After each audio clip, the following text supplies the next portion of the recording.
আসসালামু আলাইকুম, কেমন আছেন সবাই? আশা করি আল্লাহর অশেষ রহমতে সবাই ভালো আছেন। আলহামদুলিল্লাহ, আমিও ভালো আছি।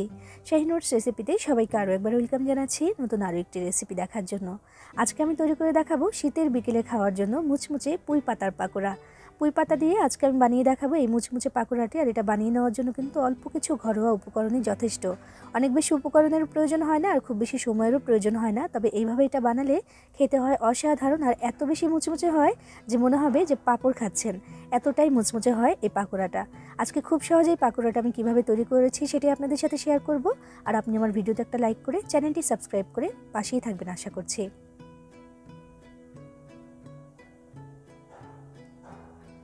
বিসমিল্লাহির রহমানির রহিম। এখানে আমি নিয়েছি পুঁই পাতা। আমি এখানে 20 থেকে 25টির মতো পুঁই পাতা নিয়েছি। এটা আমাদের গাছে হয়েছে, তো এগুলো একদম ফ্রেশ। তো তুলে এনে ধুয়ে নিয়েছি আমি ভালো করে, আর যতটা সম্ভব হয়েছে পানিটাকে আমি ঝরিয়ে নেওয়ার চেষ্টা করেছি।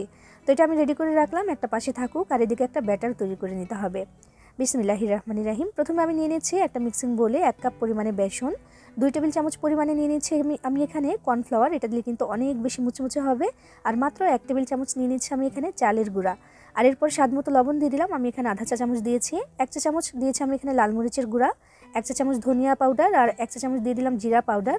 এরপর দিয়ে দিচ্ছি আমি এখানে হলুদের গুঁড়া একেবারেই 1 চিমটি পরিমাণে, একটু কালারের জন্য শুধু দিলাম আমি। আর এখানে দিয়ে দিচ্ছি আমি খাবার সোডা, একেবারে 1 চিমটি থেকেও কম, একদম সামান্য একটু দিয়েছি। এটা দিলে অনেক বেশি মুচমুচেও হবে আর একটু ফুলবেও।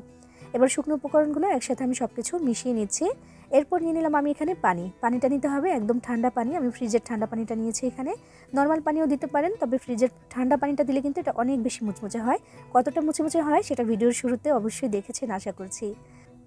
অল্প অল্প করে দিয়ে আমি এখানে 1 কাপ পানি পুরাটাই কিন্তু দিয়ে দিলাম, মানে 1 কাপ বেসনের সাথে 1 কাপ পানি আমার এখানে লেগেছে। আপনারা বানালে কিন্তু একটু বেশি কমও লাগতে পারে। তো আমি দেখিয়ে দেবো যে ঘনত্বটা কেমন হয়েছে। তো ভালো করে আগে আমি হ্যান্ড উইক্স দিয়ে মিক্স করে নিচ্ছি। আর খেয়াল রাখতে হবে যেন দানা দানা হয়ে না থাকে। খুব ভালো করে আমি 2 থেকে 3 মিনিট সময় নিয়ে এটাকে ভালো করে বিট করে নিচ্ছি বা ফেটিয়ে নিচ্ছি। একেবারে সুন্দর করে একটা ব্যাটার কিন্তু আমি এখানে তৈরি করে নিয়েছি, কোনো আস্তে আস্তেও নেই, আর একদম স্মুথ হয়েছে। এবার আমি এটার ঘনত্বটা দেখিয়ে দিচ্ছি, একটা চামচ দিয়ে একটু দেখিয়ে দিচ্ছি। দেখুন এই যে ঠিক এমন হবে। ব্যাটারটা কিন্তু খুব বেশি ঘন হবে না, আবার একদম পাতলা হবে না, তবে একটু পাতলা হবে, মানে একটু পাতলার দিকেই বেশি হবে, তবে একেবারে পাতলা হবে না। দেখুন এই যে এমন হতে হবে। আমি একটু দেখিয়ে দিলাম, খেয়াল রাখবেন খুব বেশি ঘন যেন না হয়, ঘন হলে কিন্তু এতটা মুচমুচে হবে না। তো আমি দেখিয়ে দিলাম এটার ঘনত্বটা। এবার যে পাতাগুলো আমি রেডি রেখেছিলাম সেখান থেকে আমি একটা পাতা নিয়ে দেখিয়ে দিচ্ছি। আসলে এভাবে চুবিয়ে আমি তুলে নেব, আর পাতার গায়ে কতটুকু লাগছে সেটা দেখলে বুঝতে পারবেন যে কতটা ঘন হয়েছে। দেখুন ঠিক এমন হবে। চুলায় কিন্তু আমি তেল গরম হতে দিয়ে দিয়েছি, ওদিকে তেলটা কিন্তু গরম হচ্ছে। তো এদিকে আমি সব কিছু রেডি করে নিলাম, এবার ভাজার জন্য চলে যাব। প্রথমে দেখতে হবে যে তেলটা গরম হয়েছে কিনা। তেলটা কিন্তু ভালোই গরম হয়ে গেছে, মিডিয়াম আঁচে রেখেছি চুলার আঁচটা। বিসমিল্লাহির রহমানির রহিম। এবার এক এক করে পাতাগুলোকে এই ব্যাটারের মধ্যে চুবিয়ে আমি গরম তেলের মধ্যে দিয়ে দিচ্ছি। একটু ওয়েট করতে হবে, মানে একটা দিয়ে একটু ওয়েট করছি আমি, একটু ফুলে উপর দিকে উঠছে, তারপর আরেকটা দিয়ে দিচ্ছি। এমন করে দিলে কিন্তু বেশি ভালো হয়। তো আমি দিয়ে দিচ্ছি এক এক করে, যে কয়টা একসাথে দেওয়া যায় এখানে। আর উপরে যে প্রলেপটা পড়বে সেটা কিন্তু একদম পাতলা হয়ে পড়বে, আর পাতলা হওয়ার কারণে কিন্তু অনেক বেশি মুচমুচে হবে আর একদম পাঁপড়ের মতো হবে। দেখুন আমি দিয়ে দিচ্ছি। চুলার আঁচটাকে কিন্তু খুব বেশি বাড়িয়ে দেওয়ার দরকার নেই, একটু ধীরে ধীরে ভাজবো। তারপরেও সময় লাগবে মাত্র 3 মিনিটের মতো, কারণ অনেক বেশি মোটা না যেহেতু উপরের আবরণটা, তাই ভাজার জন্য সময় কিন্তু খুব বেশি লাগবে না।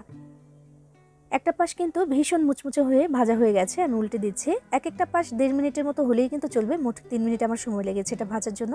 আর চুলার আঁচটা খুব বেশি বাড়িয়ে দেওয়ার দরকার নেই, মিডিয়াম থেকেও একটু কমিয়ে দিয়েছি আমি এই মুহূর্তে। শুরু থেকে মিডিয়ামে ছিল, এখন একটু কমিয়ে দিয়েছি। এটা যে কতটা মুচমুচে হয়েছে সেটা আসলে আমি বলে কতটুকু বোঝাতে পারবো জানি না। নিজে যদি এইভাবে বানিয়ে খান তাহলেই বুঝতে পারবেন যে ঠিক কতটা মুচমুচে হয়। ব্যাটারটাই আসল ব্যাপার, ব্যাটারটা যদি ঠিকঠাক মতো বানাতে পারেন তাহলে কিন্তু একদম মুচমুচে হবে আর একদম পাঁপড়ের মতো লাগবে। দেখুন কথা বলতে বলতে আমি ভেজে নিয়েছি, এবার তেল থেকে ছেঁকে তারপর তুলে নিতে হবে। যেহেতু এই যে মানে ডাটার যে অংশটা ওই দিক থেকে একটু ফাঁকা আছে, তাই তেলটা কিন্তু ভেতরে ঢুকে যাবে। তো সেটা যেটা করবো আমি সেক্ষেত্রে এটাকে ভালো মতো আগে তেলটাকে ঝরিয়ে তারপর কিন্তু আমি তুলে নেব। দেখতে পাচ্ছেন একটা ঝাঁঝরির মধ্যে আমি তুলে নিচ্ছি, ভালো করে তেলটাকে আগে ঝরাবো, তারপর নামিয়ে নিলেই কিন্তু হবে। একইভাবে সবগুলো পাকোড়া আমি এখন ভেজে নেব। এরই সাথে ভাজা হয়ে গেল ভীষণ মজার এবং মুচমুচে পুঁই পাতার পাকোড়া। এইভাবে যদি বানিয়ে খান তাহলে বুঝতে পারবেন যে কতটা টেস্টি আর কতটা মুচমুচে হয় এটা। একটা ভেঙে একটু দেখিয়ে দিচ্ছি আমি যে কেমন হয়েছে। আর এই ধরনের মুচমুচে খাবারগুলো কিন্তু সবাই পছন্দ করে, বিশেষ করে বিকেলবেলা চায়ের সাথে বা সন্ধ্যেবেলা খেতে কিন্তু অসাধারণ লাগে।